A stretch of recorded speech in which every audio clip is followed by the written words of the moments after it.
Magandang hapon mga Mariscarte Mommy. Andito po ako ngayon sa aking branch sa Daet. Dito po muna kayo. Ayan po.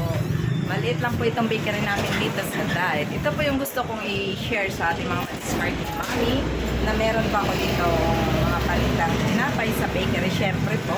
So ang ginawa ko po, naglagay ko kami ng sideline na ice cream. Alam niyo po ba, ito ay si Dan Eris. Si Dan Eris po isa po sa pinaka-masarap na ice cream. Kung inyo pong natitikman yung Dan Eris, masarap po siya. So, not affordable din po yung price mga Mariscarte Mommy. So, gusto ko lang po i-share sa inyo na habang may bakery po dito, ay naglagay po kami ng ice cream para dagdag income po sa aming business. Yan po ang aming ginagawa. So, kung ano pa po pwede namin ilagay, pwede namin ilagay sa balit kahit pa paano po para wala tayong masyadong hindi masyado magulo para sa tindera. Dito po muna ako nakafocus kasi mas maganda din po ang kitaan dito. At saka mainit po ang panahon kaya mas malaki po ang kita ng ice cream.